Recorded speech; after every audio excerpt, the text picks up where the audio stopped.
Assalamualaikum warahmatullahi wabarakatuh. Kalau naik kapal layar, hati-hati, layarnya jangan sampai bolong. Nih, kenalin Bang Bahtiar, orang mau belum. Beli lilin di Keramat Jati, beli burung perkutut di Cikini. Nih, Jawara yang kagak takut mati, tapi takut sama bini. Nih, digolok bukan pajangan. Kalau udah keluar pantang dimasukin. Ngomong sama ya, jangan sembarangan. Ntar bergerak dikit, cus ya bisa diberantakin. Tapi ngomong-ngomong digolok ada namanya. Mas Belon, udah makan ngakunya belon. Digolok paling selon. Kalau udah bacok bisa bikin bloon. Kalau Jawara apa aja jadi pantun. Ini kepelan, bukan pikulan. Sekali pukul mati 9. Ngadepin aja jangan salah-salah. Tak saya banding, matinya pelan-pelan. Kiri rumah sakit, kanan kuburan. Ngadepin aja sampai aja nyari penyakit. Tak saya tendang masuk ke dalam comberan. Ngomong-ngomong, sebagai anak Betawi saya bangga. Kenapa saya bangga? Pertama, sebagai penduduk inti Jakarta, ternyata Jakarta dipilih sebagai ibu kota Indonesia. Apa kagak girang? Ciri khas orang Betawi, agamis coy. Pokoknya dia dibekelin agama, urusan akhirat belakangan. Makanya dulu kita sekolah madrasah, sekolah Arab. Nih, saya bukannya sombong. Di rumah tukang ajan. Kadang-kadang belum waktu ajan, saya udah azan. Habis orang kampung pada keluar, kirim yang ngomelin saya satu kampung. Saking kerajinan saya aja.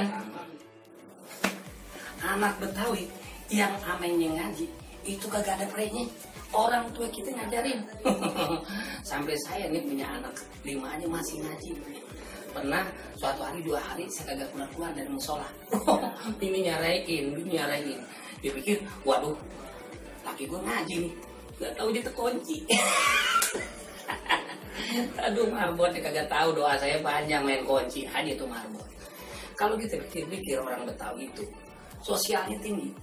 Coba dulu, zaman dulu nih. Kita lihat setiap rumah orang Betawi itu di depannya ada air tempayan. Dia pikirin tuh orang dari mana-mana kalau jalan jauh haus minum pakai air tempayan itu. Tuh, kalau bicara bineka, contoh orang Betawi. Keberagaman, kebinekaan dicontohin namanya. Dari zaman si Pitung dulu, dia berkawan dengan etnis Tionghoa, tapi Tionghoa yang baik. Dia berkawan dengan keturunan Arab, tapi Arab yang baik, bukan kaki tangan komuni Belanda. Nah sekarang diterusin sama generasinya. Saya punya kontrakan 10, ya kan? Itu 10 kontrakan macam-macam suku. Batak, Jawa, Sunda, Padang ada di situ semua. Berarti kan keberagaman itu orang Betawi terima. Sebulan nggak bayar, 2 bulan nggak bayar, 3 bulan baru kita usir. Itu juga usir yang baik-baik. Pokoknya kalau bicara orang Betawi, masya Allah, seandainya panglimanya orang Betawi, menhankamnya orang Betawi, aman negara kita. Kenapa saya bilang begitu? Orang Betawi nih, kalau dia nangkap maling, sekalipun dia udah dong-dong tipik, itu nggak digebukin. Jangan katanya digebukin, dicubit aja enggak. Kenapa? Ditanya dulu, lu anak mana? Siapa babe lu? Jangan-jangan babe lu saudara gue. Kan gitu. Jangan-jangan masih misanan gue atau kawan gue. Nah begitu dia titip sama masyarakat yang menjemuk. Gue mau ke rumahnya, takut-takut ntar gue kenal sama saudaranya. Pulang udah ditabun tuh maling. Insya Allah. Coba kalau orang Betawi itu ada adabnya, ada etikanya, bagaimana dia menghargai orang, bagaimana nanti kalau keluarga gue yang kayak begini dibegitukan. Nah itu Betawi begitu, kenapa? Agamanya coy. Makanya juga kita lihat cara itu namanya kita ngelancong sama orang perempuan Betawi, nggak sembarangan kita bawa anak orang begitu, kagak. Begitu kita datang mau ngelancong, mau berdemenan, ibaratnya mau ketemu sama pacar kita, yang nungguin babenya.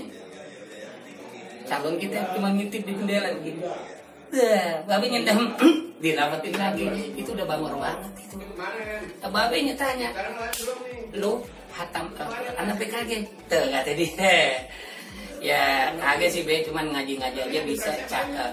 Karena dengan lu bisa mengaji, lu bisa ngajarin nanti keluarga lu dan anak lu menjadi keluarga yang sakit dan mawadah warahmah. Tuh. Yang kedua dia tanya, lu punya main pukulan nggak lo?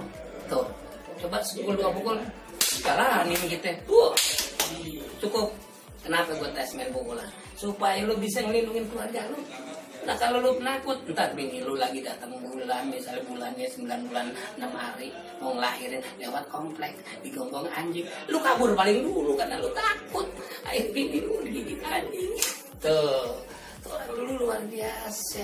Nggak ada tuh orang Betawi maghrib masih menjelang ganjar yang nongkrong di jalanan, masuk dia sembahyang, ada yang keluar ngaji, di awal ngaji baru main pukulan. Tapi ngomong-ngomong, terus terang aja saya bangga. Itu tadi jadi orang Betawi. Ternyata orang Betawi ikut andil menamakan daerah-daerah yang ada di Indonesia. Mau tahu siapa penemunya? Tukang mancing Bang Mamat. Yang tukang mancing, Umun tukang ngomel, ini laki bini. Bang Mamat mau mancing nih, 2 hari kagak mandi. Bininya nanya, mau kemana lu Bang? Mau mancing lu doain aja biar udah ikan kakap. Masya Allah Bang, udah dekil Jember. Bah, tanpa disadari itu Jember ada di daerah Jawa. Itu Betawi udah sebut sejak ada anak Betawi di Indonesia. Jadi Betawi secara tidak langsung menamakan Jember. Udah begitu dia mancing, temannya tanya tuh si Udin, lu ditenggakin tuh kelihatannya, kagak, baru direbesin, direbes. Itu Betawi yang ngomong pertama kali ada di Jawa. Dia tenggak bini lagi sama mama, dapat lagi kan. Udin pakai bilang ini, lu dapat melulu pakai pelet kali lu. Dasar Udin, irian aja lu. Irian orang Betawi disebutin tuh. Kurang apa kita? Masya Allah. Makanya kita kudu bangga jadi orang Betawi. Dari Ciawi ke Cabang Bungin, ke Cipete, lewat Semanggi. Seni budaya Betawi kudu kita kembangin. Kalau bukan kita, siapa lagi? Wassalamualaikum warahmatullahi wabarakatuh.